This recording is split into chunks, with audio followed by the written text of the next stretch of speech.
A very good morning to you. Welcome to the Morning Brief right here on Channels Television. It's a brand new week, a brand new day. 8 days down the line in the month of November. We're about to call it for December, of course, for 2025. I'm Jeffrey Uzama. And I'm Coyote Okikulu. Just in case you're counting down to Christmas, it's just exactly 17 days now to Christmas. But what an eventful weekend it was, Jeffrey, particularly in Benin Republic. It just hit people like a lightning bolt out of nowhere. You know, there's that belt of coups in Africa, particularly sub-Saharan Africa, right, that just spans from the west to the east. It's just like a belt, but somehow it left out our own part of Africa, right? So when a lot of people heard that there was an attempted coup in Benin Republic, it was like, wait, what, where, how, what is going on? But we can tell you that, well, that attempted coup, according to reports now, been thwarted. In fact, Niger's President Bola Tinubu put out a statement. But Jeffrey, this is something we didn't see coming. Yes, if you've been tracking the HDI index, which is some of the reasons people say we've been having these coups, it's been very critical for a lot of the countries in the belt area. But for countries around Nigeria, it's not been as bad. So I'm not sure a lot of people really saw that coming, Jeffrey. I don't think a lot of us saw that coming, maybe except for people in the security system who understand how this thing works. I didn't see it coming. Benin is just neighboring, so that we're very clear on what we're talking about. It borders Lagos, the states to the west. So it's very close to us. That's why a lot of these things, it's not about conspiracy. Well, there's a bit of conspiracy theory in between all of this. It's a bit suspect. So, for instance, what happened in Guinea-Bissau, from the statement by the former president, Goodluck Jonathan, who was an observer in that election, came back literally livid at what played out in Guinea-Bissau. From his mouth to our listening ears, in me paraphrasing some of the things he said, it looks like the president, who was looking for re-election, apparently was losing that election, President Mbelo Uma. And he was the one that announced the coup. That was the first time, according to the president. The president will be, from what we understand, announced the coup. And then before the military came in, he was the one calling or speaking to the press. He said, look, we've seen coups in Nigeria, for example, where as soon as a coup happens, sometimes they kill the leader of the country as at that time, or you become incommunicado. But for some reason, Mbelo was communicating doing presser. So it felt like he knew he had lost that election. I don't think that election result has been announced till now, which is why former President Goodluck Jonathan insisted that result of election must be announced, whether or not the opposition takes over or not. So that one clearly looks like something that was staged from those analyses we did. And this one as well, we don't know what is playing now, because elections are just in April. Election for Benin Republic is in April. So what's going on with these coups around the election period? That is something we need to investigate. But for the records, coup is not the answer to bad governance. It's to allow the electoral process, sieve out the bad element of people that are not performing well. If the man didn't die, if he didn't resign, or wasn't forced to resign, or he wasn't impeached, depending on the legislation that runs the extant laws of those countries in terms of constitution, the other protocol to remove a president is by election. But now we're seeing a pattern. Guinea-Bissau was during the election. The president was the one who announced his own coup, from what we heard, and then the military came. Now, 4 months to an election, there's another attempted coup. So you can see the visuals. These were the initial visuals of their own national television in Benin Republic before it was foiled. Well, ECOWAS stepped in and then did what they could do. The president, at about almost midnight yesterday, put out a statement that on his orders, Nigeria joined that operation to go after these people who are perpetrating this coup. That's on one hand, but he said on the invitation of the Benin Republic government. We want to be sure that these are just elements within the armed forces trying to disrupt democracy and not a backdoor to what's going on with the opposition in that country. So for those of us who are political watchers, from now on, we're going to be watching how the government treats the opponents or the opposition figures in that country. Because this is it looks like there's a pattern now that is going on. But let's be clear, Coup cannot solve our problem.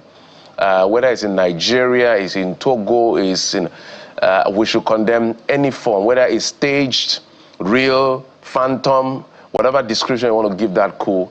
This is not the way to go, Africa. We cannot be going back to, we've left this, we cannot be going back here. That's why, Kyle, it is important that the political actors behave themselves, because even in Nigeria here, if you see the way the political actors are behaving, for lack of a better word, sometimes recklessly responsible, inhumane in their conduct. This is why people just, anything else apart from them, they will accept, no matter how unacceptable it is. Yeah. So we must watch it. Kyle. Absolutely. We must watch it. I know that there were some movements last year. There were some plans, reported plans in Benin as well, for coup, which were thwarted. Some politicians were said to have been involved in that. That was last year. So seeing this happen up to the point that, you know, so the soldiers, a small group of soldiers who led this coup, took over the national broadcaster to make the announcement, shows that well, these are major signals. I must say that in other countries we've seen coups. There were attempts, previous attempts, that failed, then eventually it worked out. But again, Nigeria swooped in, according to President Tinubu, on the request of Benin Republic's leadership we sent fighter jets, Jeffrey. We must note that Nigeria's military came through. So it's not as though Nigeria's military cannot do great things when it is called upon, right? We can do great things when we are called upon. So it leaves much to be desired when it comes to the fight against terrorism. It's also curious that it's the same Patrice Talon that wanted to limit presidencies to just single 5-year term. There was a time he was meeting that, he tried to pass that through Parliament, but it didn't work out. So it's sort of a mixed bag feeling to see the same person who wanted to limit presidents to just 5 years to now being ousted towards the end of his second term, where he's expected to step down. But the lessons for me here, Jeffrey, is quite simple.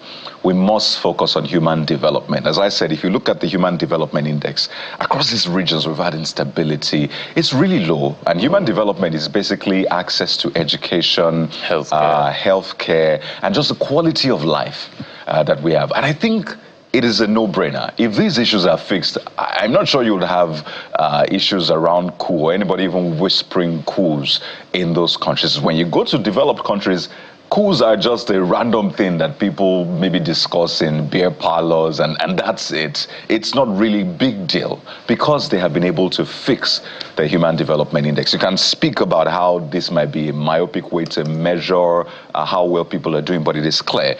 Give people access to education, healthcare, improve the quality of life, and by extension, life expectancy. And it's as simple as that, Jeffrey. People would be fine. That is my takeaway from this. Yeah, absolutely. I totally agree with you. The response, like, for instance, if you look at some of our macroeconomic numbers, they are good. They are going to be some of the things that the APC government will use if it sustains the effort as a campaign message for their service under President Bola Tinubu. But what we keep talking about is the lived-in experience. At the end of the day, things have become more expensive, and the government said, yes, it has to be more expensive because of the decision we take. So it depends on whether a majority of lived-in experience or the other people who will say, okay, it's just for... So it's an argument between those who are comfortable with the waiting game and those who are impatient with the waiting game to decide the fate of the next leadership of our country at the end of the day. So that's a tweet from President Bola Tinubu last night, where he reeled out that it was the protection of constitutional order in Benin Republic on the invitation. So we must highlight that line of the Benin Republic government. And so in collaboration with other countries, they've helped stabilize neighboring country made proud the commitment sustaining our democratic values. We also see condemnation as well from Alhaji Atiku Abubakar, who was very condemned it utterly that that's not the way to go. But it also raised concerns about the proximity or the closeness of time between coups or this failed coup attempt and elections or joint election. Other leaders of well have spoken, but I think all of us are on the same page on coup is not the way to go. So, Kayode, if we flip the page, if coup is not the way to go, the politicians must show responsible behavior, just like what we have seen in River State now. You know, we highlighted it that morning. There's a redefection, according to the PDP. PDP calls it the redefection. We're going to talk about all of this on the program.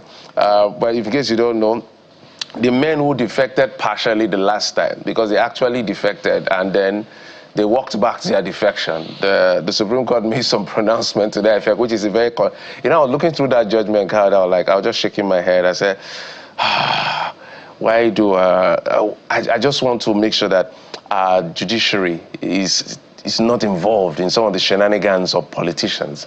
Because I had to go back and read that 10-page contributory judgment by Justice Chioma Eheme, and I see the effort at making that statement about the issue as at that time, because the issue of defection was not on the table. So the argument was, she said, look, you cannot talk about the appropriation bill without the propriety of it or the dramatis personae. So it's just like saying an octopus has a problem with the eye, but we have to talk about the entirety of the tentacles of those octopus, and then we got ourselves into this mess. So those people that said they were not effective, well, they split themselves into PDP and APC now. So there's 16 APC in the River State House of Assembly and 10 PDP. I know I have a clear understanding of the reading of the political outlook of what is going on in River State with this movement. But what I can say for now is that interesting days are ahead as far as national and rivers politics is concerned, guys. Just to be clear, someday people will speak about the things happening right now. When I mean people, the coming generation, our children, our grandchildren, and they will itemize all of the roles that we played in either building or pulling down the democracy that at least we say we are practicing as a nation. So I think it's just simple. That's a simple way to approach whatever you do today. Tomorrow it will be spoken about. The big question is, in what light? So yes, we're going to be talking about that issue, the redefection that it has been described by some Rivers lawmaker, except that they split it now. 16 APC, 10 remain in the PDP. We'll also be talking about... I think I heard it's 16, I'll be 17. So.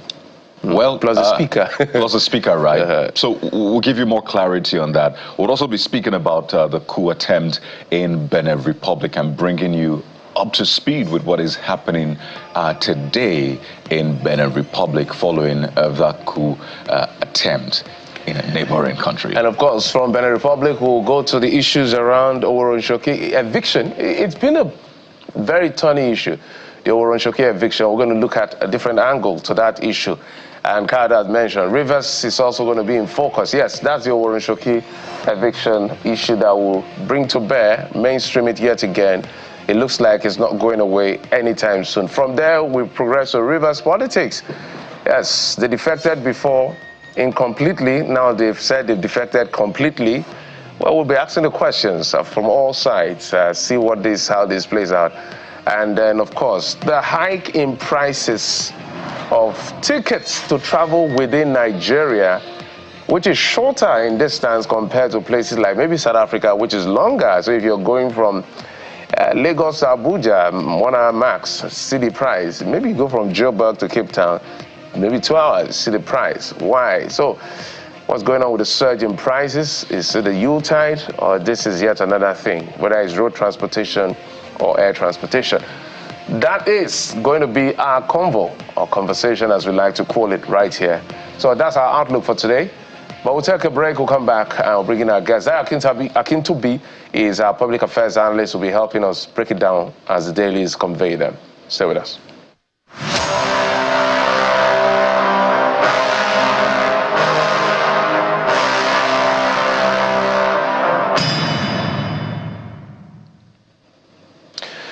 Let's let's start with the Abuja Inquirer. Mr. Akintobi, thank you so much for coming on the program. A very good morning to you. Good morning, Nigeria. Yeah, I'm sure you're watching development across our country as well as across the region. Absolutely. As what's playing out. But let's begin with how the Abuja Inquirer chose to start the Monday morning. They're saying they're leading with that good news from Niger State. Confusion over rescue of 100 Niger students, 150 staff in limbo, parents in agony. So this is the biggest, from my records, I stand to be corrected, this is perhaps the largest form of abduction we've seen maybe in Nigeria's recent history. It used to be Chibok, 200 and something. Now we heard about 300 plus. So if that number is correct, that means this is the largest. How these guys were able to move this number of people on checks is interesting. So, but good news is that 50 were released, another 50, 100 now released. So what happens to the 150? And you can see the pictures where the U.S. Congress Committee had visited Nigeria, that's them and the NSA. The remarks that were made as well as the outcome of that particular meeting. They made stopovers at, I think, places like Benue. What do you make of the stories, Ms. Akintobi? Well, either way you look at it, it's good news that at least another 100 have either been released or rescued or ransomed, whatever the case may be. 50, a few days after it happened, 50 managed to escape, and we were happy at their return. And now another 100. The word is they've been rescued by the federal government security architecture, but there's been no official statement as to how this rescue occurred, whether it involved military interdiction, whether it was negotiation, whether it was ransom. At this point, nobody really cares. The most important thing is that 100 of them are back, and the remaining 150 we begin to look and hope to get them back as well, whatever it may take. As I have always advocated, though, whatever process by which these rescues or returns occur, we should never lose sight of the fact that a crime has been committed and that it is very important to bring the perpetrators to book. If for no other reason, apart from, of course, that justice is seen to be done, there's also the deterrence factor, which is really critical. It's not good enough to just get these people back, especially in a situation like this where there are still others still in captivity and where the government has not confirmed how these 100 came about. Did they escape?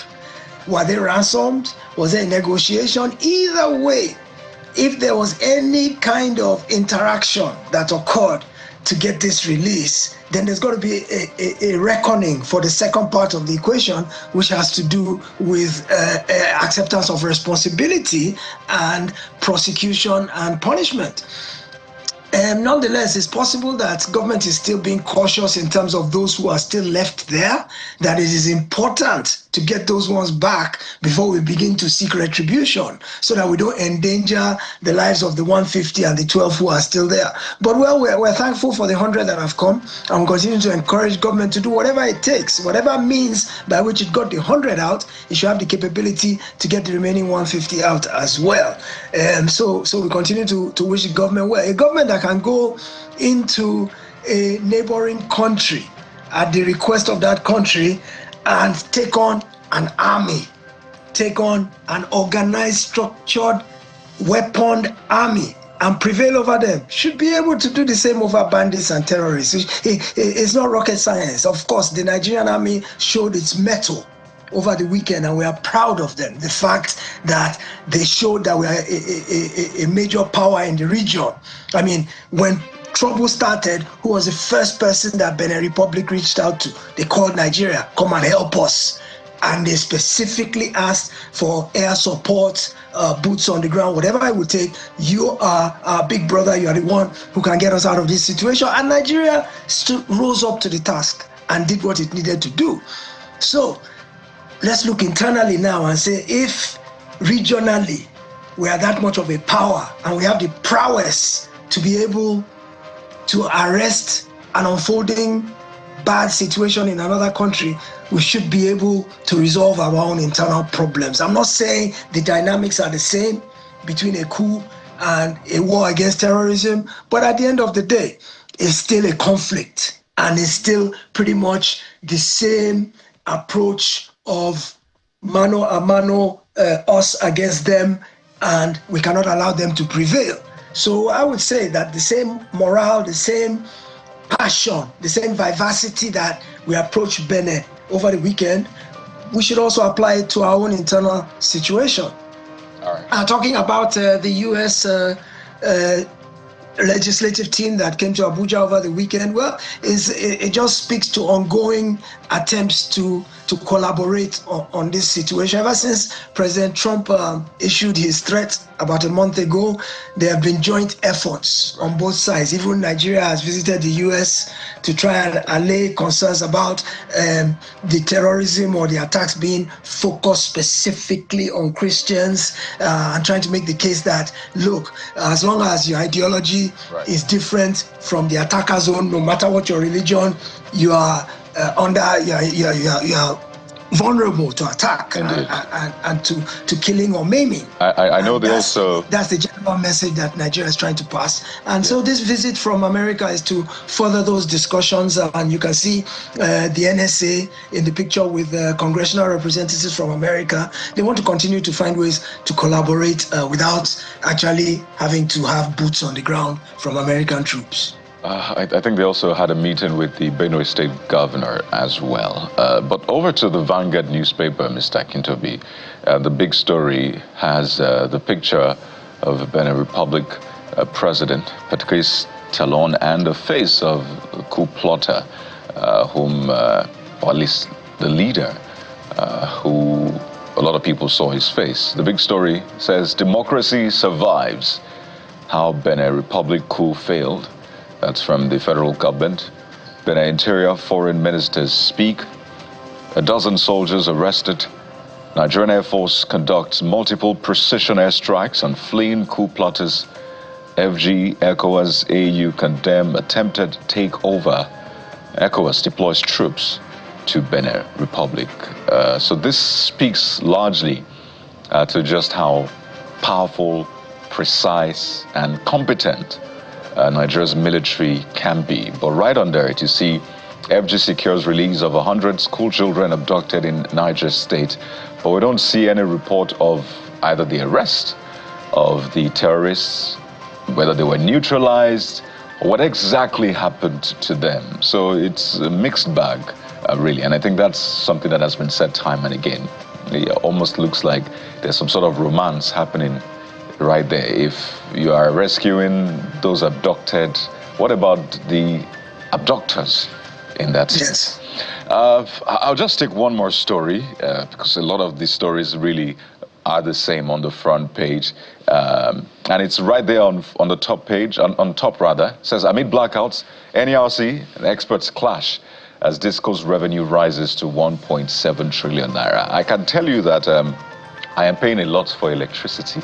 Right, but then a lot of people still experience blackouts. You see, billing, collection efficiency on the rise, but experts disagree. They say customers are being cheated. Same thing people say with their data, they're now saying with power. Mr. Akintobi. Yes, it's interesting that we were sold on this notion that, look, as long as you have prepaid meters, you only pay for what you consume. And that's why we've been all agitating on this notion of please give us prepaid meters, because the assumption was that I can control how much I consume and how much I pay. First of all, there's been foot dragging in terms of getting everybody metered. And so this continuation of estimated billing is a way of extorting people. It's a way of making consumers pay for what they didn't use.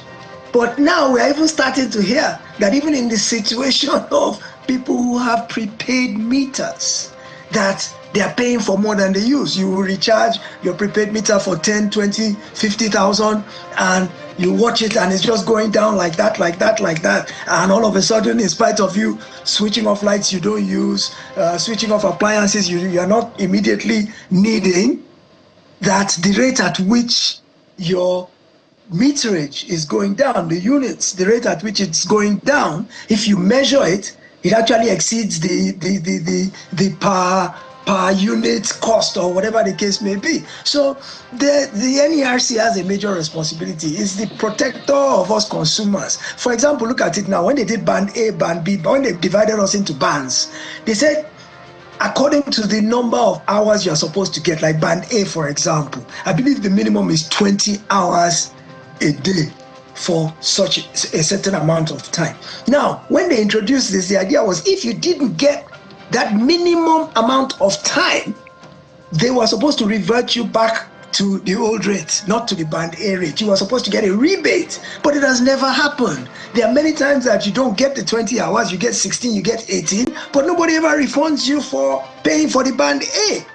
So at the end of the day, it all looks like it's not above board, and that the people's well-being is not being looked after in terms of electricity. You mentioned a comparative analysis of data, for example, also that you recharge your phone, you load data, and you suddenly see that the thing is evaporating in spite. Although I've heard some technical reasons that as long as apps are running in the background of your phone and you don't close the apps, that your data is continuously being charged and things like that. So Nigerians have resorted to switching off data, which means when you're trying to reach somebody through an online call, you can't reach them because they've switched off their data, because they're trying to conserve it, because the rate at which it goes is just a runaway, uncontrollable speed. So our regulators need to step up to the plate a little bit better and begin to take a harder look, to scrutinize the actual numbers. Are they holding up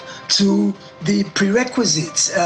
If we are supposed to pay X amount of naira to get X amount of electricity units, and those units are supposed to be depleted according to a specified formula, who is checking? Who is policing the police to make sure that the electricity distribution companies are actually keeping up to the prescribed numbers? You know, the other thing I wanted to talk about quickly, since you mentioned the coup in Benin Republic on the front page of Vanguard, just a quick note, is that we're glad that the coup failed. We condemn that it happened. We absolutely uphold democracy as the one and only way forward in terms of the way our affairs are administered. But I want to say, and you mentioned it at the beginning of the show, Kayode, about Human Development Index, that the only thing that brings the specter of a coup is mass discontent. There's no military anywhere in the world that has ever tried to step in when the people are happy with the governance they have. Every military uses as an excuse the fact that there's mass discontent among the people. When they make their speech, they always say corruption, bad governance, this is why we are stepping in, because the people are not getting a fair deal. So the only antidote to coup, the only antidote to any coup anywhere in the world is good governance. Is that Human Development Index that Kayode was talking about, that we need to increase the dividends of democracy. We need to improve the quality of life of people, especially here in our own country. As you said, look at the region, all the countries that these coups have happened recently, you see human misery. Instead of Human Development Index, what they have is Human Misery Index, because their lives are wretched. You know, they're not getting any kind of quality of life or any kind of good leadership from their leaders. So let us all be guided. Let us be warned that our politicians, our leaders, our administrators, our elders, even our pastors on the pulpit, that each and every one of us has a role to ensure that we are looking out for each other and making sure that all of us are developing and moving forward together. It's not enough for just one small segment of society to be reaping all the dividends and everybody else remaining in a cesspool of misery and poverty. Let's go to This Nigeria. That's the next paper I'll be looking at. And of course, it's also leading with that intervention by ECOWAS and AU, Nigeria, foiling that attack. But on the side of that picture is what I want to focus on, since we've been talking a lot about the coup. Failed coup, I should say. PDP constitutes National Working Committee names Abdurrahman chairman, Anyanwu secretary, Olaka Ono, Bature others make list. So this is the other faction of the PDP. This is the pro-Wike faction of the PDP or the group, because right now I don't even know which is the real one. Everybody is holding on to the fact that they are the authentic leadership. So what happened is that today is today actually marks the end of the NWC, one of the most, I don't know how to describe the NWC, Mr. Akintobi. I've seen NWCs, but this last NWC of the PDP is one of the one that is outgoing, or the Damagun-led NWC, was one of the most confused NWC and disorganized NWC I've seen in recent time of any form of NWCs. Anyway, their tenure ends today, which is why that convention was done, which the Wike group kicked against and disagreed over what it was, and all the issues around it. So now we clearly have, just like Labour Party, two factions in PDP claiming leadership of the party, and maybe the decision of the Supreme Court is going to put pay to this. Now we also have a situation in Rivers State where the Assembly are now divided. I don't know whether it's divided or they are divided or they were arranged. I don't know what to call it. 17 APC, 10 PDP. What do you make of what's playing out? The PDP is a mishmash of confusion at this point in time. Mike, what I would like to know is which faction does INEC recognize? Because I think that's what, at the end of the day, makes the difference. Because clearly, both of them are waving the flag of victory. And of course, there's the Umar Damagum and Sheyi Makinde faction. There's the Nyesom Wike faction. Which one do we defer to today? Who do we recognize as the official, authentic PDP? I believe that the Makinde faction has gone to court to get the convention, the outcome of the convention, ratified by the courts. But of course, the Wike section has said they don't recognize that convention, and they're not going to abide by anything that came out of there. So who now has the authority to form, as you said, the NWC tenure ends, I think, today or maybe tomorrow. And once that tenure ends and that committee is disbanded, then there can't be a vacuum in party administration. So the Wike group has taken the lead and says they're forming a caretaker committee to run the affairs of the party until such a time as when they can have a substantive, legally recognized convention, because they don't want to recognize what happened at this last one. So it's a mishmash of confusion. I do not know how it's going to play out. But what I do know is that it does not bode well for the PDP for 2027, because as long as they are divided, I mean, look, for example, the Rivers lawmakers who defected, they defected on the grounds that there's division, there's strife, there's confusion, there's chaos in the party at the national level, because that's the one grounds constitutionally that you can use to defect from one party to the next, is if there's problems within the party that you are in. So they've all claimed basically that the PDP is in turmoil. And anybody who is looking, even a passive casual observer, will agree that for now, the PDP is a mishmash of confusion, chaos, turmoil. Wike says, Governor Wike says, the PDP will not be allowed to die. When he says that, I think we should take it seriously, because remember that for many years, he was the arrowhead of the PDP. I think it was between maybe the 2017 election or maybe 2021 and 2023, after Atiku lost and disappeared for a while. Wike was the one who held the reins of the party and held the party together. So if he's committed, despite his flirtation and dalliance with the opposition, despite the role he played in the last election to deliver the presidential election to the opposition, in spite of all that, he's still claiming to be a dyed-in-the-wool PDP diehard, and that he will not allow the party to die. I think he has some credibility to the fact that he likely can uphold that position and make that happen. So if any of us are betting men, we probably have to cast our bet in the Wike direction and say that he will not allow the party to die. He will do whatever it takes. But I think It's a family affair, it's a family dispute. And the best way to resolve family disputes is not in the courts, not at INEC's office. It's in a closed room in our home, where we sit down around the table and we don't come out of that room until we've hammered out some sort of what's the word now that I'm looking for? A compromise. There we go. Amazing how words can sometimes escape your mind. All right, if I may come in, as we're going to wind down, it's interesting. It's becoming almost exhausting what the politicians are doing. For us who are watching, there's a way democracy is built. Democracy is built to the beauty of choices. So that if you don't like A, you can go to B. B is not working for you, you can go to C. That's the beauty of democracy. But this recent democracy we see in Nigeria is becoming a bit more disturbing. Well, it looks like there's only A in this sense. So when I heard Mr. Wike say he doesn't want the PDP to die, so if I ask you, what does that mean? This is a man who worked against the PDP, rightly so within his own purview, because he agreed that, look, we cannot have a northern person lead after 8 years of Muhammadu Buhari. And then he's very clear on the fact that he's going to support President Bola Tinubu, and he's abdicating his lieutenant to do that as well in 2027. You see, lawmakers have now, on the hallowed chamber of the River State House of Assembly, passed a resolution to support the president, and then before their defection.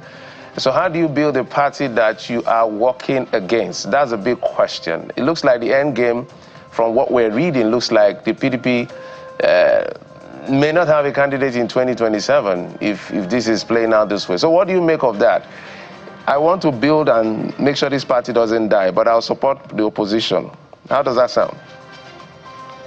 I'll support the ruling party. Think of your notes. I mean,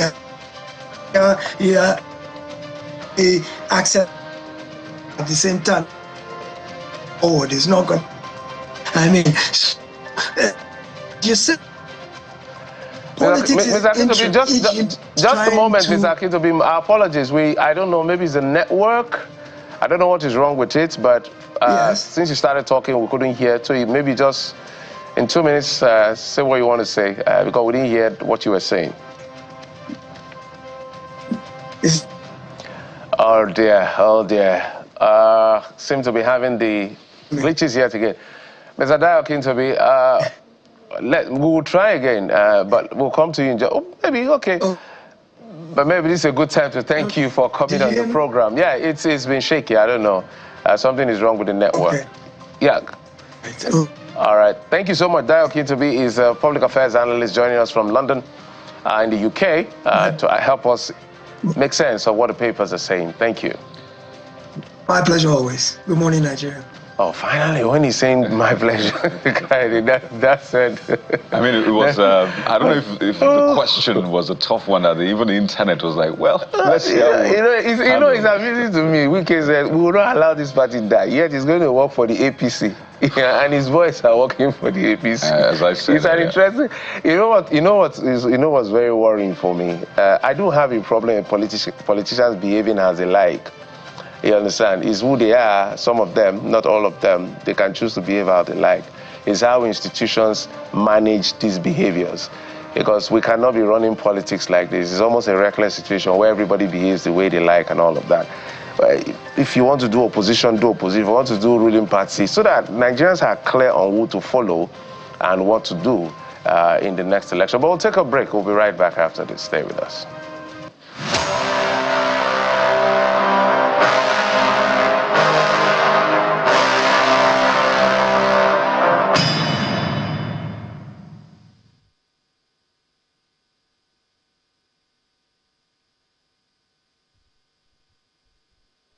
So let's get into what's playing out in Benin Republic. Yes, there was an attempt to take power by a group of soldiers. It was thwarted, according to the country's interior minister at first.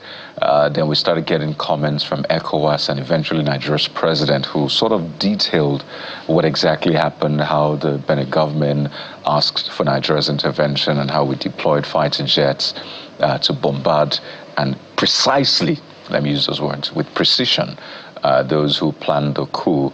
So it's a mixed bag, really. The fact that there was an attempt in the first place, as I said earlier on, there were some talks around it last year, but again, that was thwarted. Some people were arrested. But the fact that this was attempted, the mutineers actually took over the national TV station. They made an announcement before we then had the interior minister, raises lots of concerns. So let's break through those issues in terms of geopolitics, the security angle to it, and how this also concerns Nigeria. We're joined by Commodore Promise Dapper, former naval officer, joins us via Zoom from Port Harcourt. I will also be speaking with Mr. Onyekachi Adekoya eventually. But Commodore, good morning and welcome to the program. Thank you very much for having me. I wonder what stuck out for you from that attempted coup, because it was a lot of things coming together, right? So for you, seeing when the news broke early in the morning, to Nigeria's response, ECOWAS's response, and eventually the president of Benin also giving a statement, how did it hit you as a military person? Okay, thank you. See, this has been an ongoing scenario, is an emerging trend, especially in the Francophone countries. I have had the opportunity to also interact with some of the military officers. When I was in service, we used to meet at the Lake Chad Basin Commission and the Multinational Joint Task Force meeting. And most of them will always complain about the overbearing interference of foreign power like France in their politics, their economy.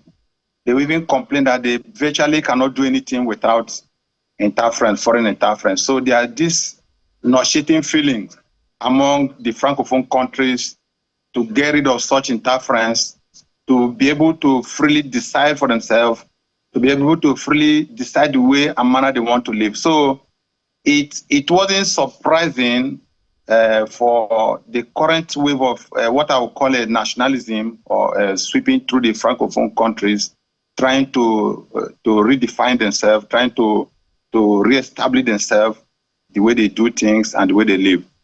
And also, in Sub-Sahara, we know about the issues of poverty, corruption, and misrule generally. So those things have always been in the front. Each time there's any such attempt at, we hear stories of coup, they have always cited the instance of foreign intervention, cited the instance of corruption, poverty, the government shutting out opposition, not playing giving a level playing ground for everybody. You hear issues of ethnic dominance, one ethnic group trying to dominate the other. You hear issues of insecurity, government not being able to secure the people, the property, and the country. Those things have always come to the fore. And it was the same old story that we had in the case of Benin. So it wasn't quite surprising. It was like something that was waiting. First we had Mali, then Niger, we had Chad, Guinea-Bissau, you know. So it was like asking who's next. Then Benin Republic just like kind of raising up their hand, we are here, we are next. So that's, I think, my take on that it was something that was in the waiting, like a kind of wave of nationalism, trying to reclaim your country, trying to do things better. And I think that's what hit Benin Republic. All right, let's bring in Mr. Onyekachi Adekoya, security consultant, also joins us. I don't know if you saw this coming. As I said, there was something last year, a couple of people were arrested. So a lot of people thought, well, this should not happen again. Talon is not expected to seek a third term. There's been a nomination of who will run for the party. So did you see this coming? And did you maybe have red flags, perhaps with Nigeria's intervention as well? Mr. Adekoya, how are you internalizing this? Thank you for the question. I think you asked a very good question. for me, for Nigeria's intervention, I think the intervention is spot on.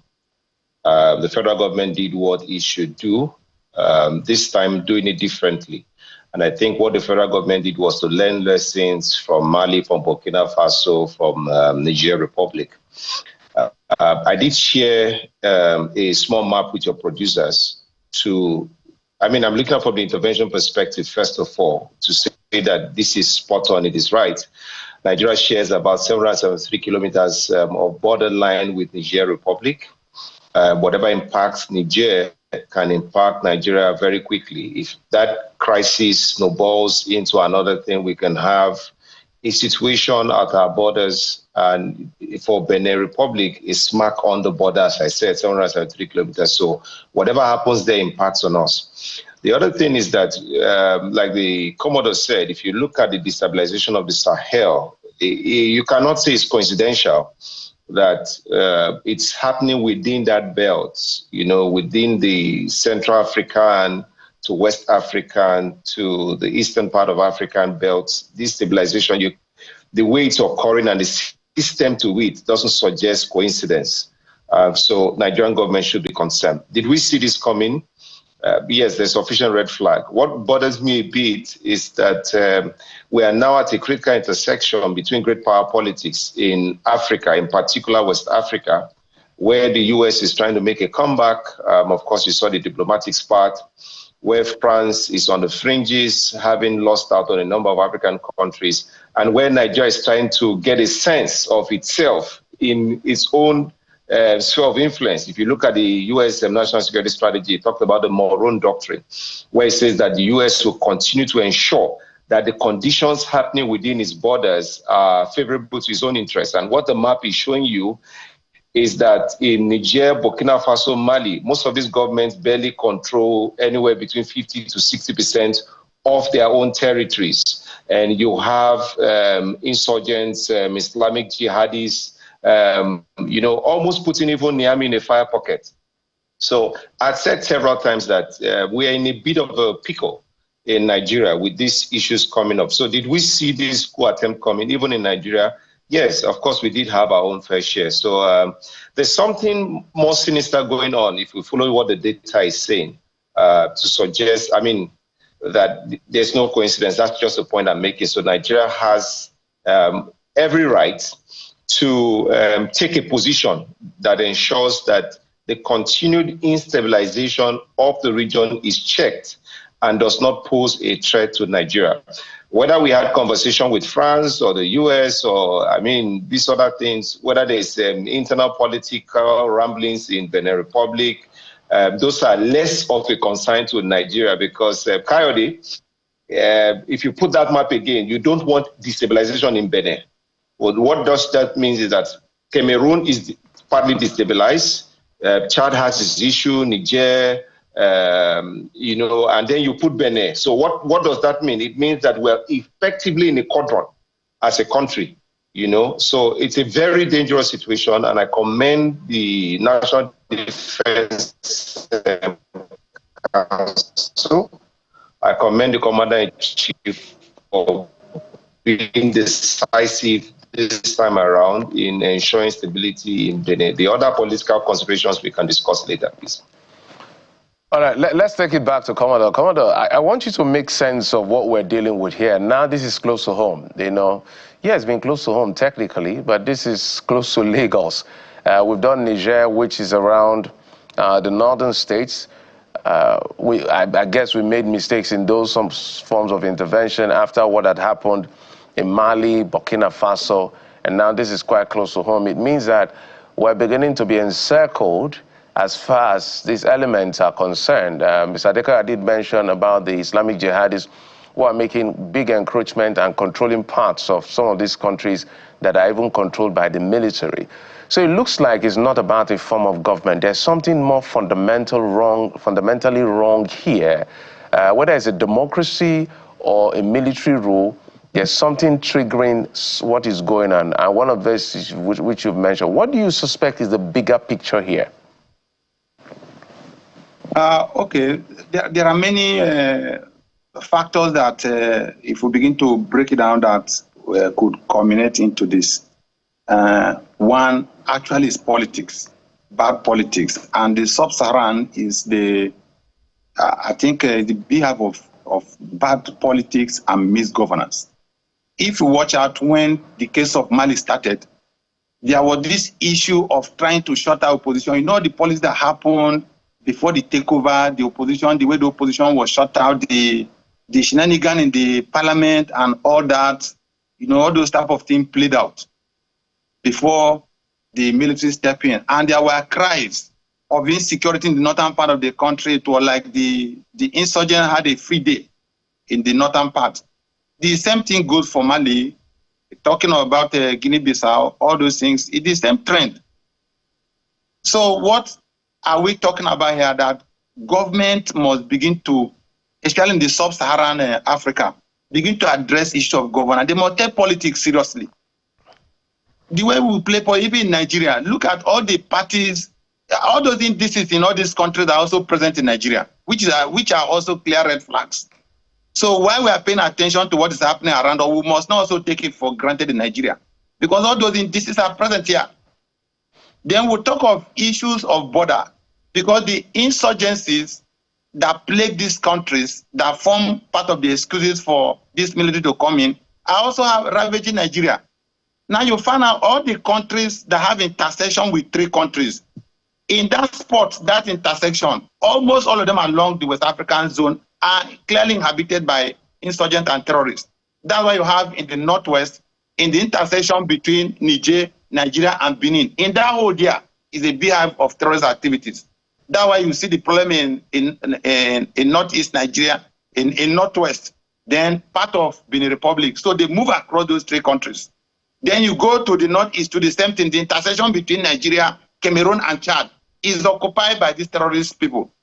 And that's why from where we have this incursion also in the northeast. The same thing goes if you go to Burkina Faso, the intersection between Burkina Faso, Ghana, and a pocket of countries around that place, you have insurgents there. So you find out there is a trend. And this is a style that emanated from the ISIS during the time of the ISIS. This is an ISIS style of terrorism. They look for intersection of 2-3 countries, then they dig into that intersection, and they where it's like a no man's land. They move across the 3 countries, try to get a little from A, get from B country, get from C country, then they habit that zone, which is clearly like a no man's land. And that's the trend we're also having in Nigeria. So you also have that red flag in Nigeria. So what am I trying to say? That all these factors, culminating factor, then issue of poverty. You have pervasive poverty in all those countries. You have issues of corruption, endemic corruptions. All these things are present in all these countries where you see the military have intervened and taken over. All right, Commodore. And if you look in Nigeria, those things are also there. So talk of Nigeria intervention in Benin Republic. Of course, Nigeria have enough reason to be worried and try to see what they can do in Benin. But I think they left it too late. All right. The time I expected Nigeria to put their foot on the ground was the case of Mali. If Nigeria had made a clear statement in Mali that we will not accept military intervention in Mali, perhaps it couldn't have spread to Niger, it couldn't have spread to Chad, it couldn't have spread to Guinea-Bissau, and we wouldn't need to have Benin Republic to contend with now. All right, let's take it to Mr. Adekoya as we wind down. Sorry, gentlemen, if we had started maybe a bit earlier with the conversation, we would have had more time. But because of time, Mr. Adekoya, it's a straight question. With Benin, Niger, of course, it borders Nigeria. Now, this is bordering our commercial nerve center, Lagos, and, you know, the encircles. Should Nigeria be bordered? Godfrey, I don't understand the question. Nigeria is clearly bordered. We've acted very decisively. I think that if you look at, I listened to the speaker speak on Mali.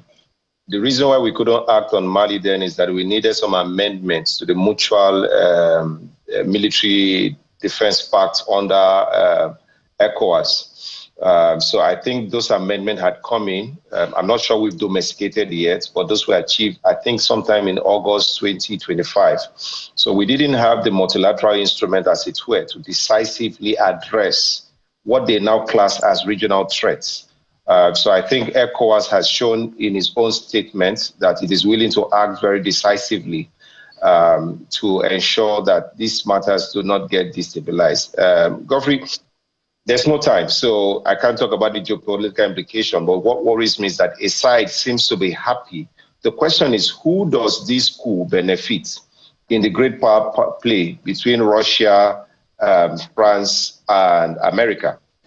If you look at the geopolitical actors in West Africa, who benefits more from the coup in Benin Republic? On the Nigerian part and the ECOWAS part, of course, it's a great disadvantage to the ECOWAS stability, where you had ECOMOG play a critical role, and who has led or contributed to the systemic degrading of ECOMOG and the ECOWAS fighting force over the last 20 years. So who's now coming to pick off the bits and pieces of some of the systemic campaign across, ECOWAS? So the matters are not political, just political, because Marine Le Pen was removed from the ballot in France. That's political. It didn't lead to a coup. Estonia had its elections. The major winner was removed. The election was played back. Moldova had the same incidents. So Africa cannot be, singled out for just being only political when you have actors destabilizing the region. Lastly, a coup in Benin will not happen except there's external support and external incentive. So those are the bigger problems. And I think to your question, yes, we say in security, when fast legs are moving, fast eyes should be watching. So I want to commend the president and also call the presidency to act quickly, to move to the National Assembly. Now they've applied Section 5.5. There's an exceptional imminent threat to us.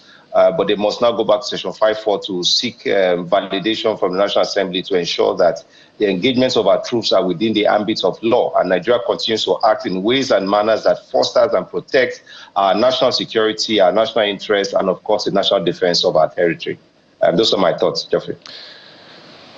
Well, gentlemen, very interesting times we're in. It was almost around that same time that the French President Emmanuel Macron put out a tweet saying that he has spoken with President Tinubu of Nigeria, but he didn't refer to what was happening in Benin Republic. He said that he conveyed France's solidarity in the face of various security challenges, particularly terrorism in the north of Nigeria. We know that Benin borders Nigeria to the west. So very interesting times, as I said earlier on, and I think it's good to begin to watch those interplays and do all those permutations so people see beyond what they think it is, so we're able to respond appropriately. But gentlemen, we have to anchor at this point.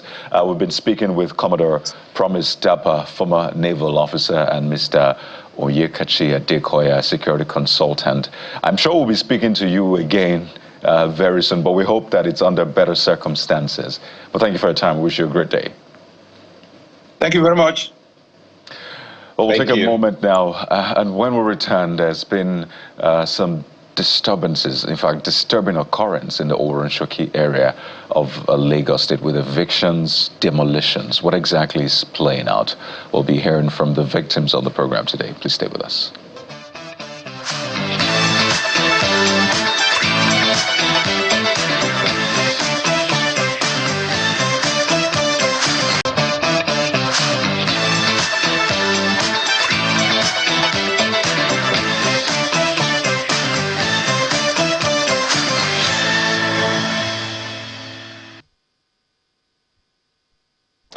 Welcome back. Let's talk about the Oworonshoki demolition. Well, the government has doubled down on it because for them it's necessary, and they're giving their reasons. Some of the properties there lack approvals, some low, for lack of a better word, substandard, for lack of a better word, because of the area where these properties are located. But there are different versions of the same event when you speak to the people that have been evicted or being moved out of that area. So that has generated a lot of controversy. In fact, there was a time there was a protest or planned protest.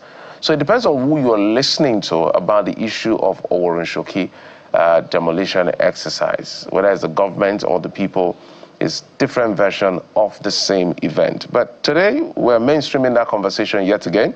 We're being joined in the program by an evictee, Precious Seed Community Oworonshoki, Mrs. Rebecca Omolayo. She joins us right here in our studios. Thank you, ma'am, for coming on the program. Thank you, ma'am. Thank you, sir. And we also have Megan Chapman. She's a co-executive director, Justice and Empowerment Initiatives.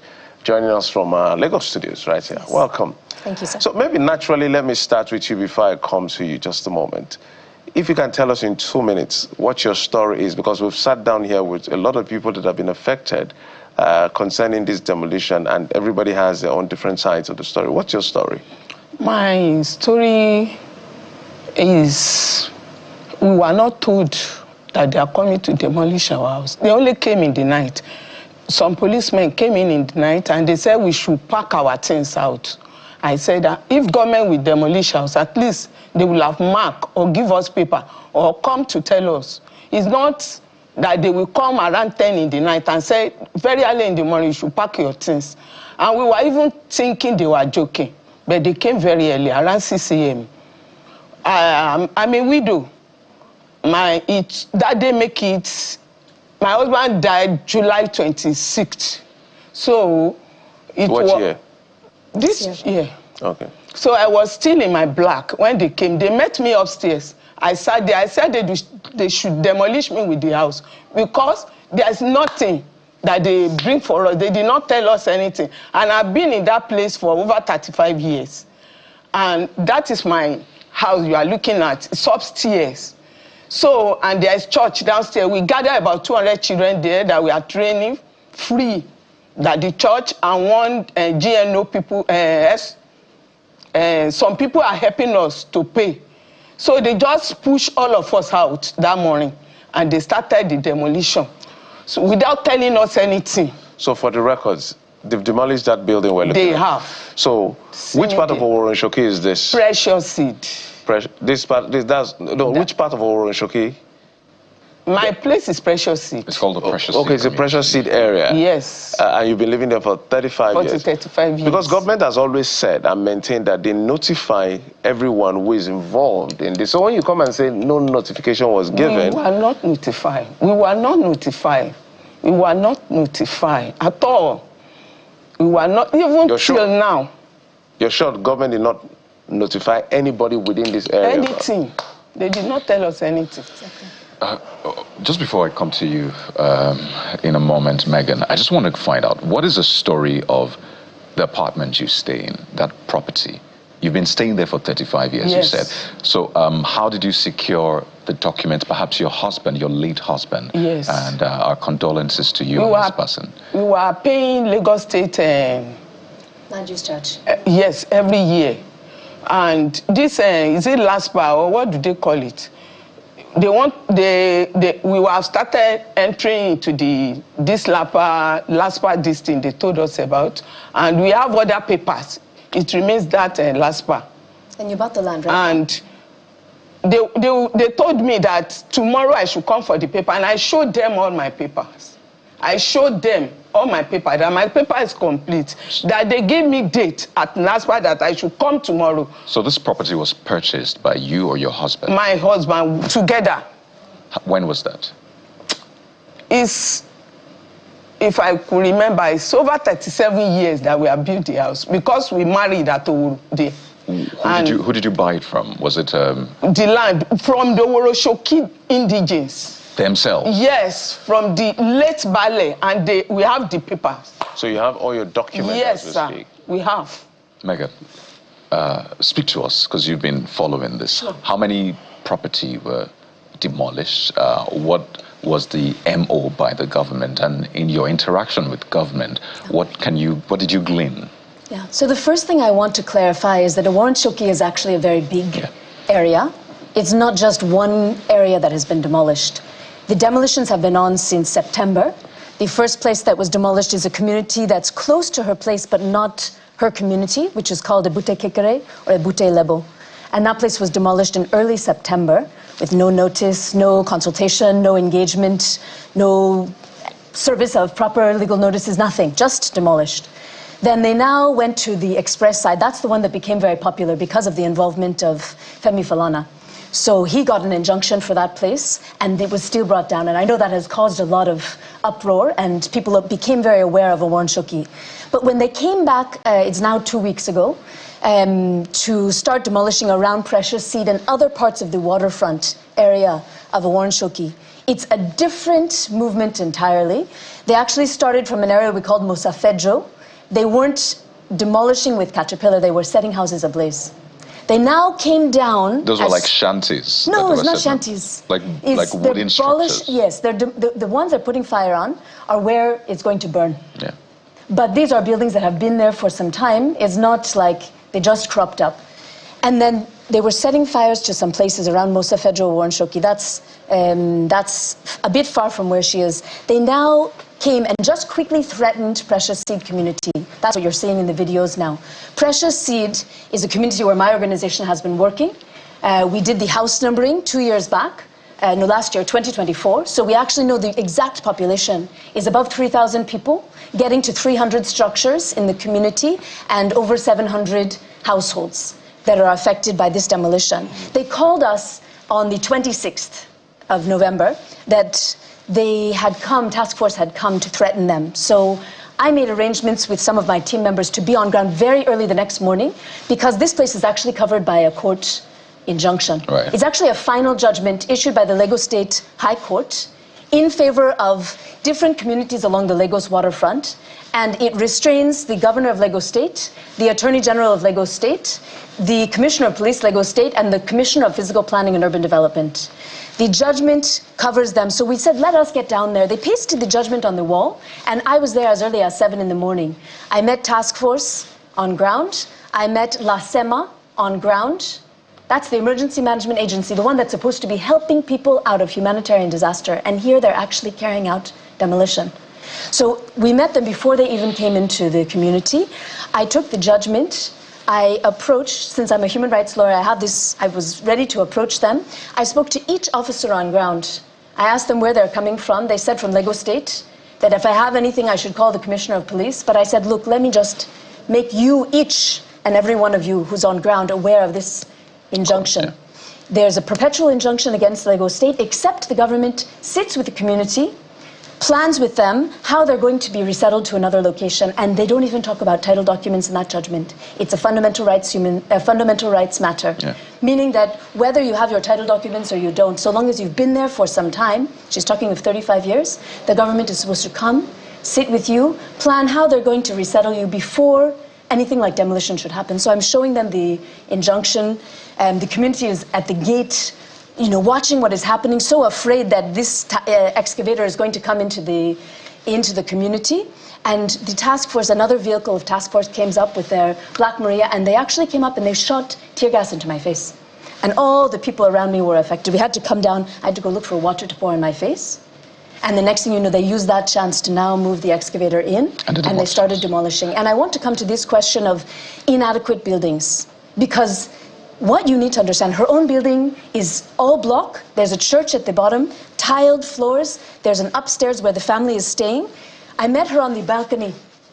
She's sitting on the balcony pleading that if they're going to demolish, they're going to demolish her inside. You can see the picture of it here. This is actually a cement block building. It's been there. It's properly built. The neighboring building, which I also videoed them taking down, you can see it. It's 3 stories with cement with tile on the outside.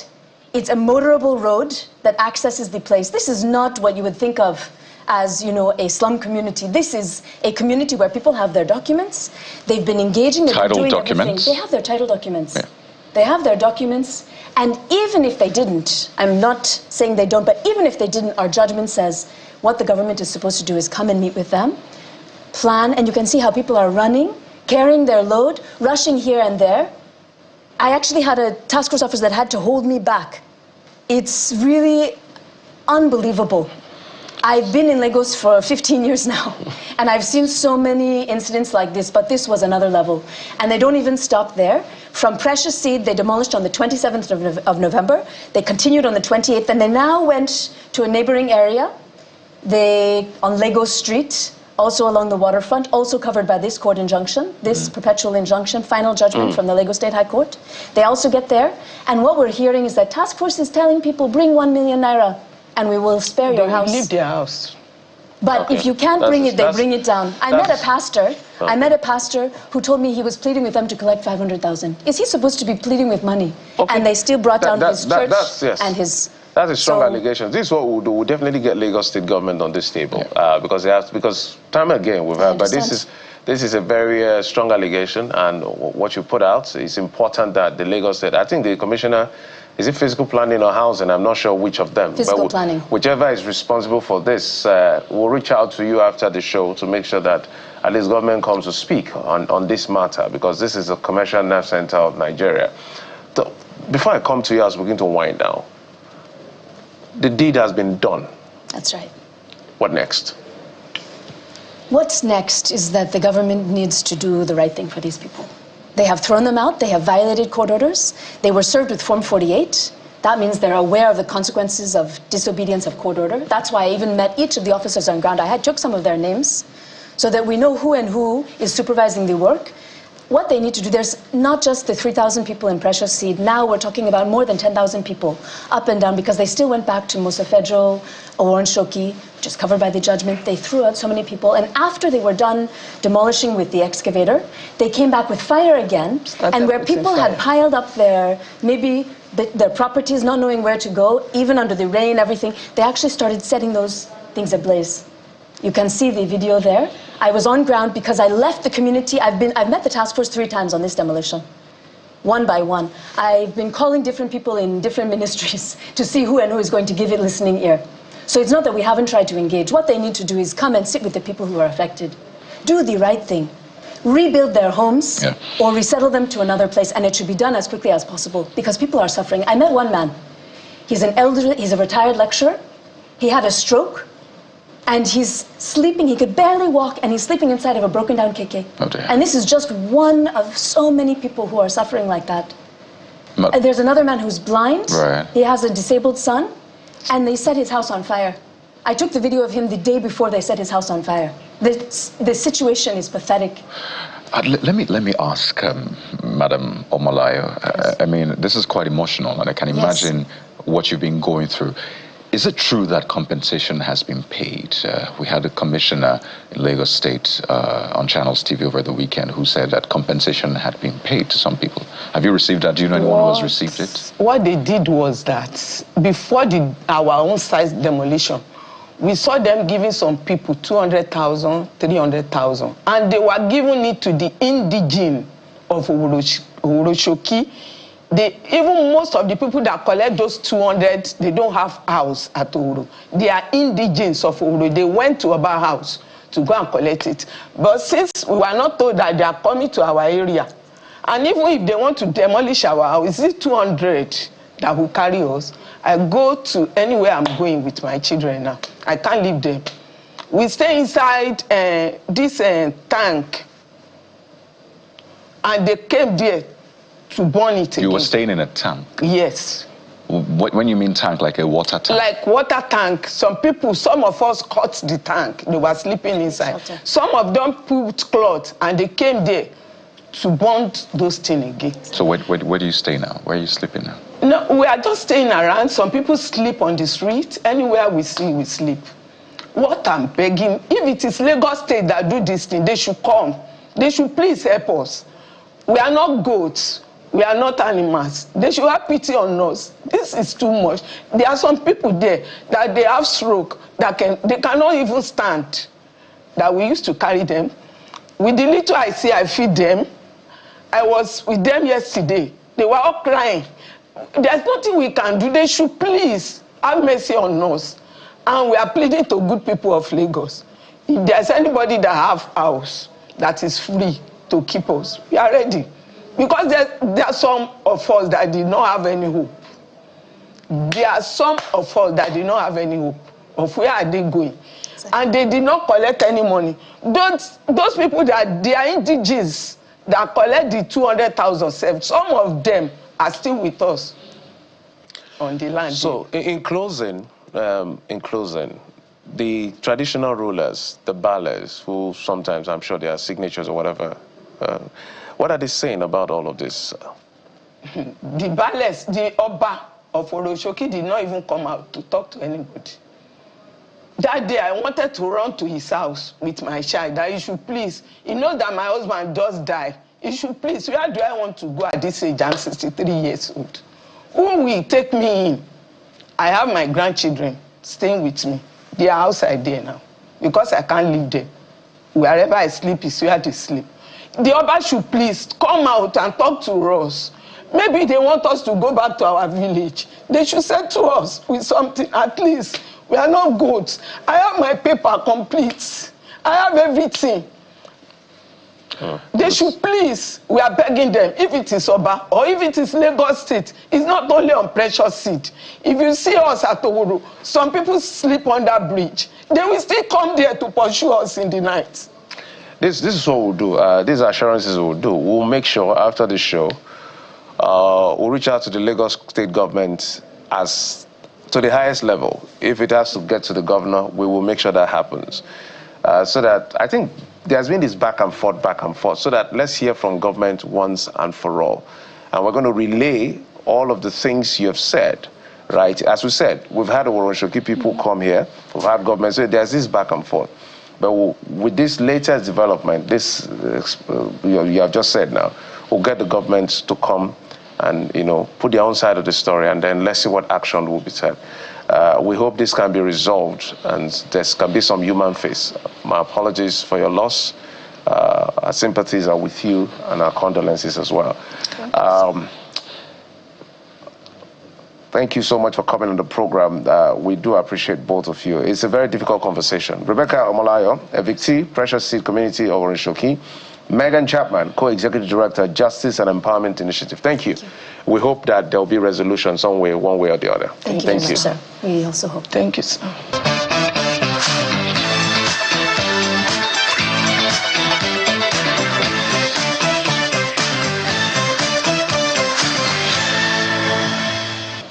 All right, from the conversation around Oworonshoki demolition, and this is our assurance to everybody who is affected in Oworonshoki, we'll get the government merely after the show, at least reach out to them to see when they can come on the program so that at least they can have their say and see what can be done to these people who have been crying out for a very long time since the demolition exercise started. But they'll move from here to where?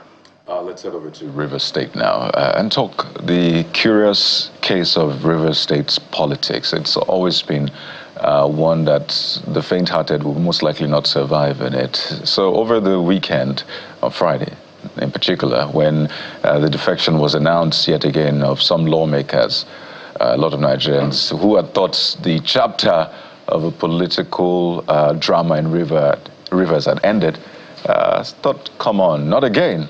So we'll have joining us right now one of the factional publicity secretaries of the APC in River State, Mr. Chibike Ikenga. And as I said earlier on, it's been quite a dramatic 3 years in River State. So from the courts to factionalizations of parties to protests to sole administrator, and now we have a governor back in office. So Mr. Chibike Ikenga joins us right now virtually to speak about this defection. Mr. Ikenga, good morning. Welcome to the program.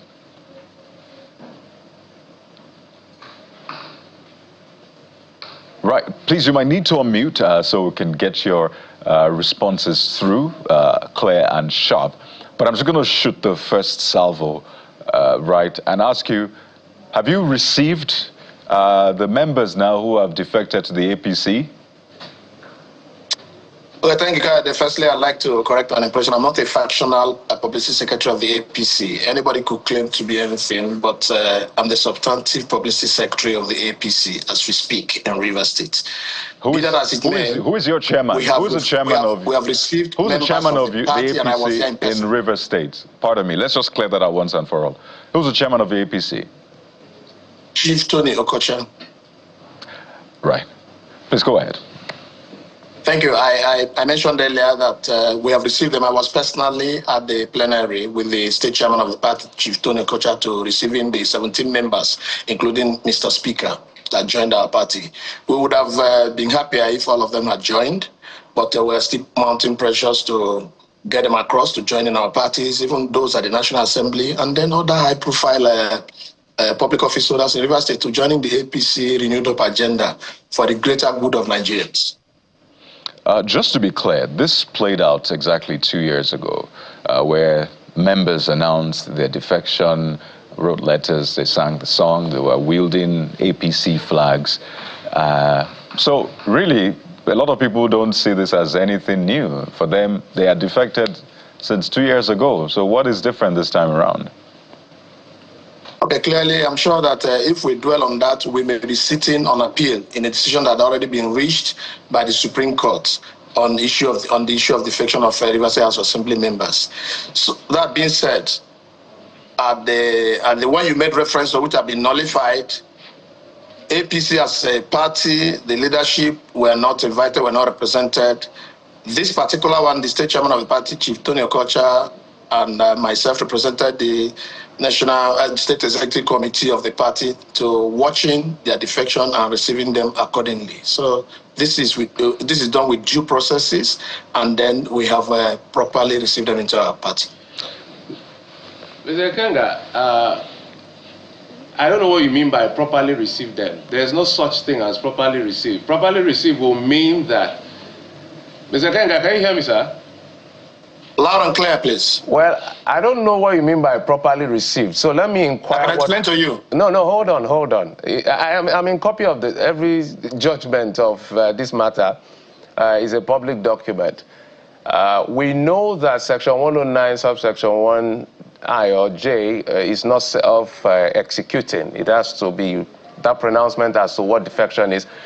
There was even a controversy around adjudicating over what was not before the court, but that's another kettle of fish. But picking from that 10-page document, I can remember clearly the words of Justice Iheme when she said, defection means the party the person is headed to has document to prove that they are members.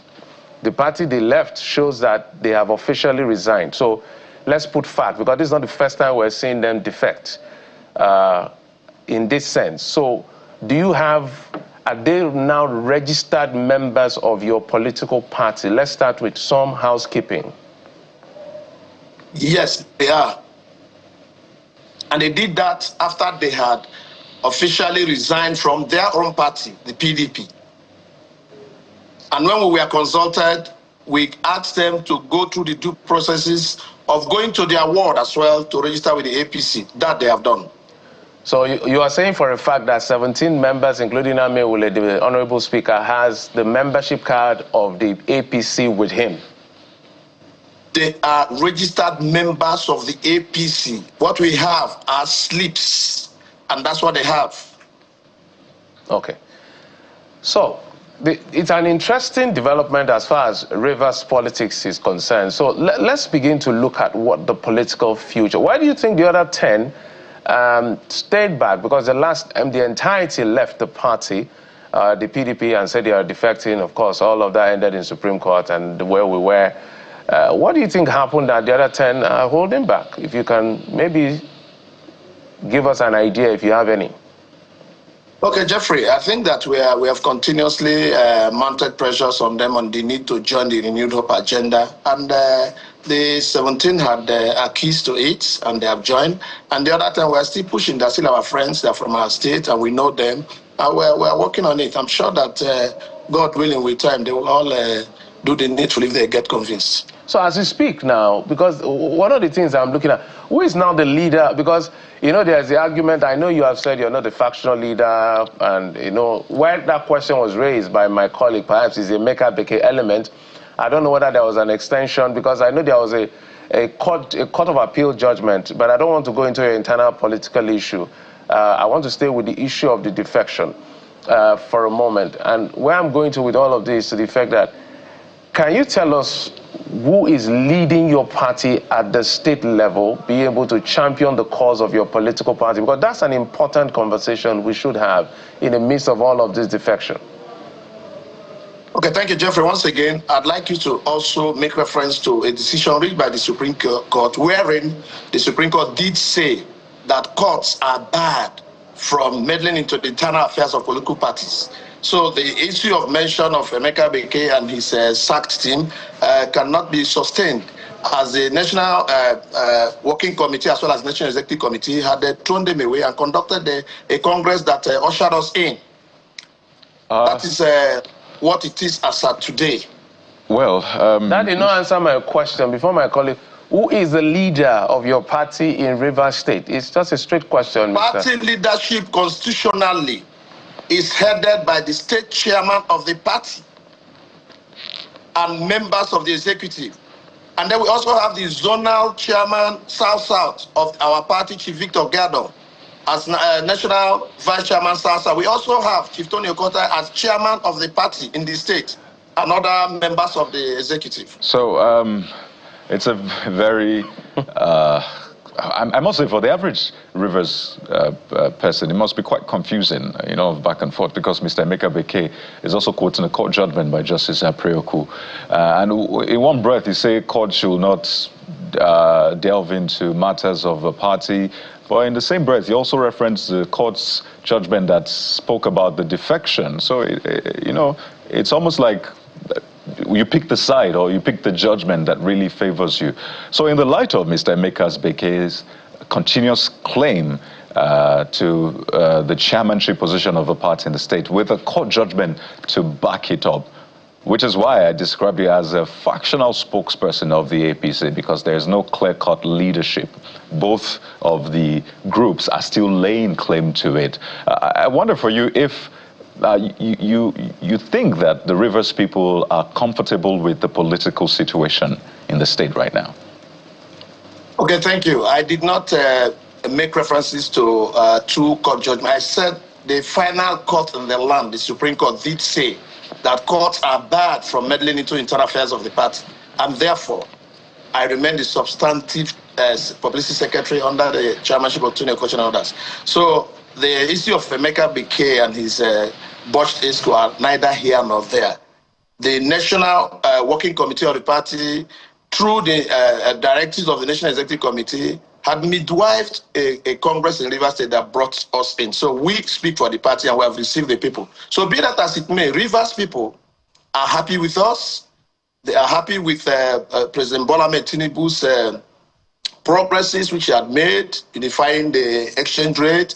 The president had also tried his best to increase revenues to subnational governments through the withdrawal of the subsidy regime, just to mention a few other things he had done.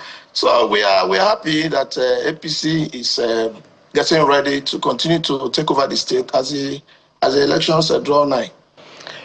You know, you're not a lawmaker, so my questions are limited to some of the things I'll ask you. But I would like you to give an assessment of what you think about the return of Siminalayi Fubara. You are the opposition, so you should have maybe position on the leadership of the state as far as governance is concerned. I was smiling and almost chuckling the last time when you were making reference to court judgment, because when we talk to you politicians, when the court judgment favors you, it's a court judgment. When it doesn't favor you, the Supreme Court has ruled that courts should not interfere in political parties' affairs. So we are used to those conversations. But let's go back to assessment of the Siminalayi Fubara leadership. Do you also suspect that he may be heading towards your direction? By that I mean coming to your party. Okay, yeah, Jeffrey, once again, you cannot set aside the decision of the Supreme Court, the Superior Court, and begin to equate it with inferior court decisions. So the decision of the Supreme Court stands and is sustained. Finally, the governor is a very strong man in the state by virtue of his position. Is entitled to his opinion, and then he has a lot more information, much more than I do have. If the governor is convinced that he needs to move from his party to the APC, who am I to question him? And if the governor is also convinced that he remains where he is, it's his choice. He's got the rights to associate when he does want to associate, and with which organization he does want to associate with, particularly in this case, any political party. So let's begin to wind down. Let's begin to look at what is expected now that your party is in the majority. At least this time you say it's defection for real. By your own admission, you said they had sleep now because your party has asked them to register at the local level. What is expected of the opposition right now that are in the majority as far as the Rivers State House of Assembly is concerned? Because a lot of the time it's seen that the legislative arm of government at the subnational level is an appendage of the governors. So what kind of robust engagement should we be expecting now that they're in the opposition for real, by your own admission? Yeah, thank you, Jeff. I think that it's a good thing that we need to go into proper checks and balances. And then the fact that they are defected an opposition party to the governor will now do better than he's doing currently, knowing very well that there is a watchdog. So for us as Rivers people, we do need cooperation at all the levels of governance and government to be able to push development through for our people who yearn for it earnestly. So I think that we're all Rivers people. Yeah, the executive is there, the legislature, and then the judiciary. They should all do their constitutional roles assigned to them by our ground norm, which is the constitution. So once they do that, I think that everybody will be good, and the Rivers State will develop for the better. Mr. Kenga, there's a lot more to talk about, but for want of time, we'll begin to wind down the conversation. But we'll be looking in the direction of Rivers State as far as the Rivers politics is concerned, because Rivers is always an interesting arena when it comes to politics, and it's quite confusing. Sometimes it's even difficult to introduce you. I mean, you that are the leaders of the party, because when you introduce someone, say, oh, no, I'm not the factional. The other one is a factional. The other one is discarded. But we hope we can get around the issues like this in the nearest future. Mr. Chibike Ikenga, Publicity Secretary of the APC, says it's not a factional. So let me remove that for now. Publicity Secretary of the APC in Rivers State. And we hope we can hear from the other end as far as this defection is concerned. Thank you, sir, for coming on the program. We appreciate you. Thank you, Jeffrey. All right, we'll take a break. When we come back, we'll be switching gears to the aviation sector. The hike, or the surge, if you will, in the price of tickets is just breaking the banks, literally, to fly. Well, some people have said you better break the banks within the 1,000, or you have to break the banks for the kidnappers. That is the dilemma Nigerians are now facing. So we'll have some questions for the people who are in the know. Join us again.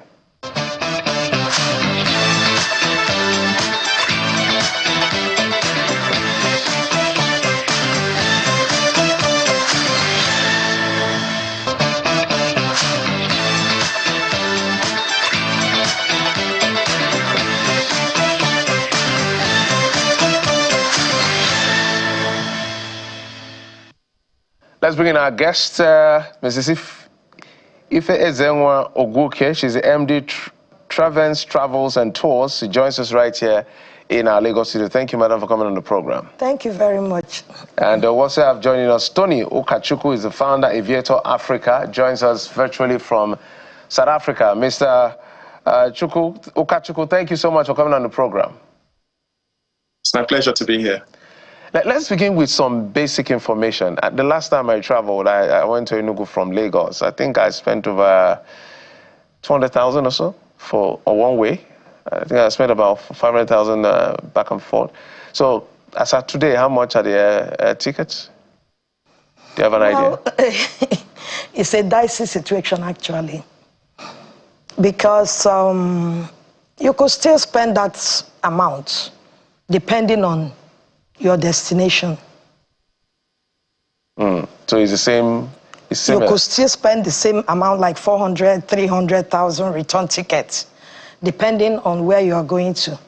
Okay. But if you are going to some areas specific, about 5 of them, the fare changes.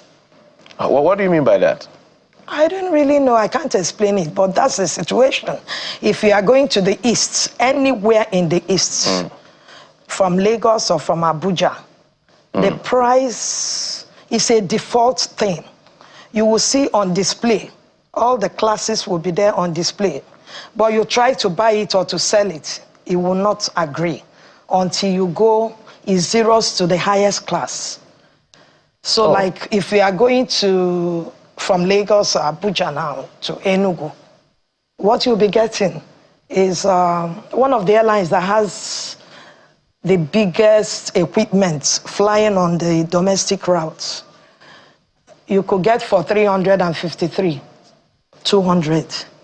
But the other ones that have smaller equipment will be going for over 400,000. I'm talking about one way. One way. No return. So we're almost spending $1 million for domestic travel. No, the 400 and something gives you like 800 and something return. I said that's almost. We're almost, yes, okay. yes, actually. Let me take you to Ms. Okachuku. I'm happy you are an essay, so you can do a comparative analytics for us. So I know that perhaps from Joburg to Cape Town, maybe almost 2 hours, but now within Nigeria, the max is 1 hour, 20 minutes, 1 hour, 15 minutes or so. Do a comparison for us, and why do you think this price is quite high?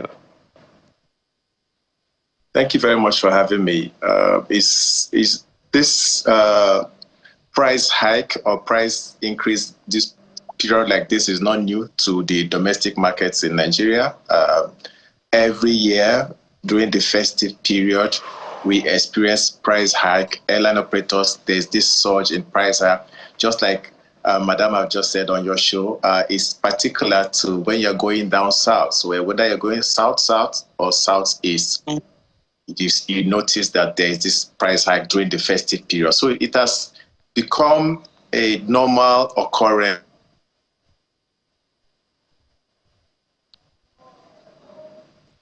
Because perhaps of the influx. So basically, that's what we see. But if you're looking at the comparative analysis, it doesn't happen like this elsewhere, whether it be in UK, whether it be in South Africa, where I am right now. The prices stay stable. Not to say that there are no low season or high peak seasons. There are low seasons and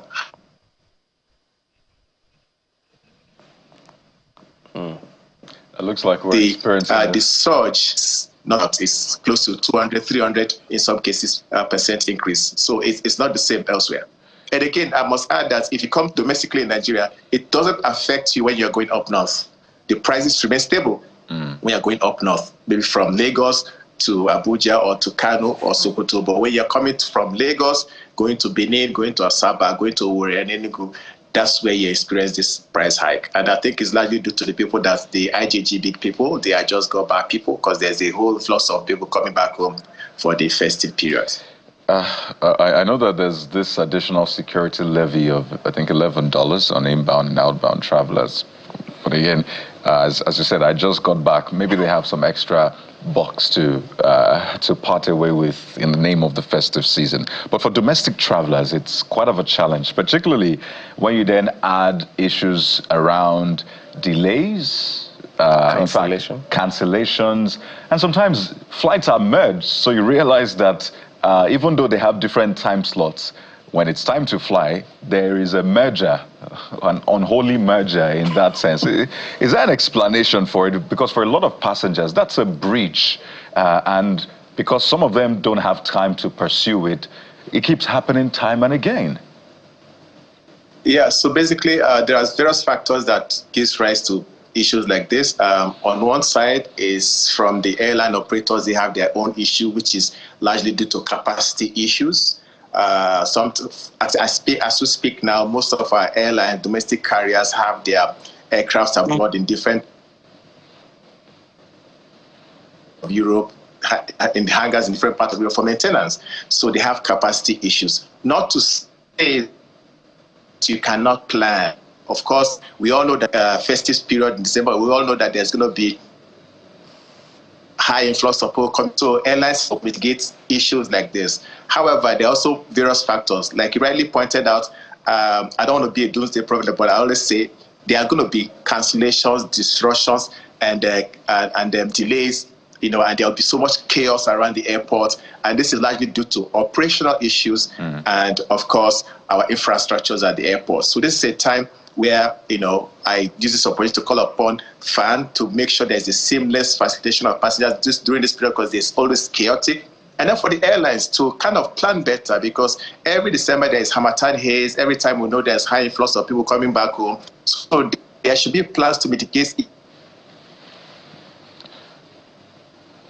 Okay, the connection has always been quite every tricky. December we have issue cancellation, disruptions, and postponement. Let me come to Madam Ezenwa Ugoke and ask the same question of you, but this time, what are the options available to travelers? A lot of them, I've gotten used to it. So it happens either cancellations without prior notice, by the way, the postponement or the unholy merger, as I describe it. they've gotten used to it. It's almost like when you're beaten time and again, your mentality is just weakened. But there are laws to protect passengers against this. There's meant to be some sort of compensation, retribution. So what does the law say, and what are the options available to passengers? You know, when you talk about cancellations, airlines, with what I know over the years, looking into the operations of airlines, ordinarily cannot cancel a flight. There are issues that come to play, maybe the weather. Every airline primary responsibility will look after safety of the flight. Whenever you see an airline delaying, or both on domestic and international, whenever you see them, ordinarily it won't happen. That's for one. But an average passengers, they find it difficult to understand. For me, you see when we are talking about merger of the flight and the other one, it's because airline has a minimum overhead to fly from one destination to another. And they cannot fly 1/4 of the aircraft. They cannot fly half of the aircraft to cover up. It's not a charity thing. Airline business is serious business, and it's high capital-based business.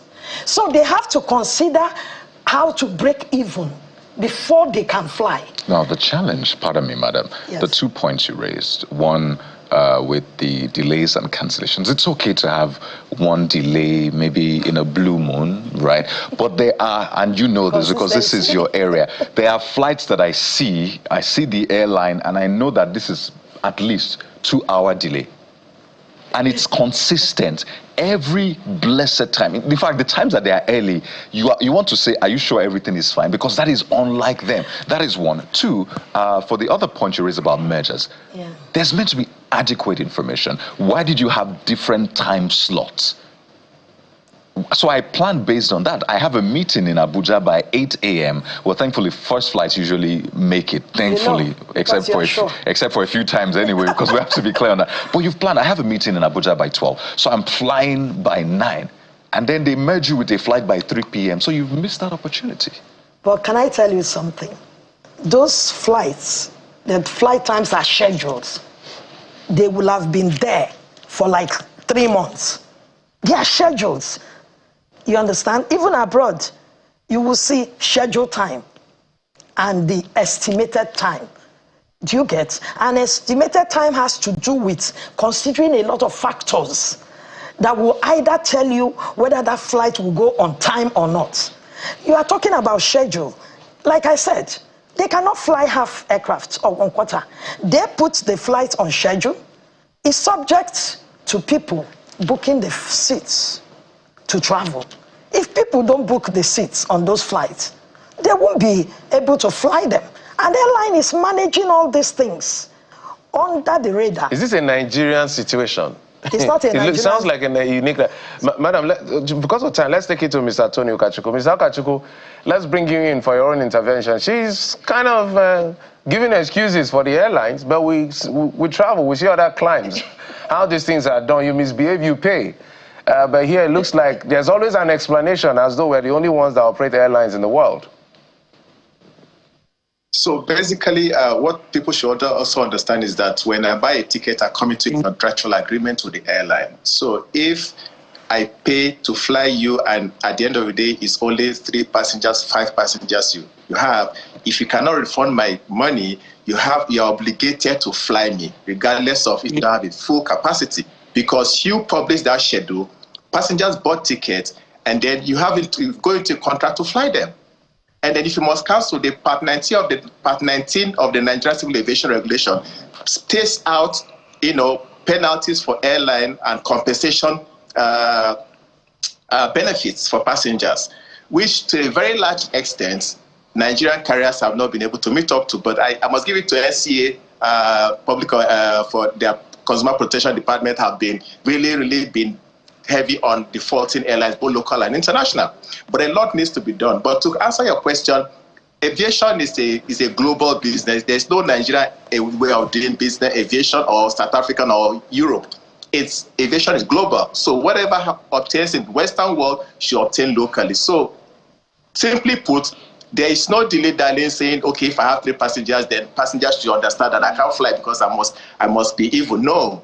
If you are 3 passengers, if you are 10 passengers, as far as I've paid and you come into contractual agreement with me, you must enlist me. Otherwise, then you pay me as enshrined by the compensation plan by Nigeria's Civil Aviation Regulations. Yeah, we'll get to that. You don't agree, madam? I do not. Because I'm a global traveler. I'm not just traveling like flying from London to Houston. Local. I do local. No airline will fly empty. Talk about Delta, but United. Refund them if you're not flying at that time. Sweetheart, you are talking about refund. Refund is not even an issue. They owe the passenger an obligation to fly. But where I have issues with some of Nigerian airlines is lack of adequate communication to the passenger. So we're on the same page. If you can't communicate, you pay me my money. You communicate my money. Yes, you communicate my money. You do it to me. I like that. If you do it to me, I will sue you. And how long is it going to take? I will sue. It doesn't matter. I will sue you and collect my money. Misifi Ezenwa Ugwoke, MD Treven Travels and Tours, and Tony Ukachuku, founder Aviator Africa. Gentleman and lady, thank you for coming on the program. We appreciate you. I wish you safe travels. Safe travels. I wish you same as well. Advise them on our behalf. If they do it, we'll sue them. But it's Nigeria. We just want the country to be better for all of us. That's the idea. The primary we want our aviation industry to succeed, but we must be responsible. Tell me about and communicate as much as possible. But that's it on the program. We must thank you so much for your time and company. I'm Jeffrey Uzonga. Bye-bye. And I'm Kayode Okikiolu. Sunrise Daily is next. Have a fantastic Monday. Goodbye.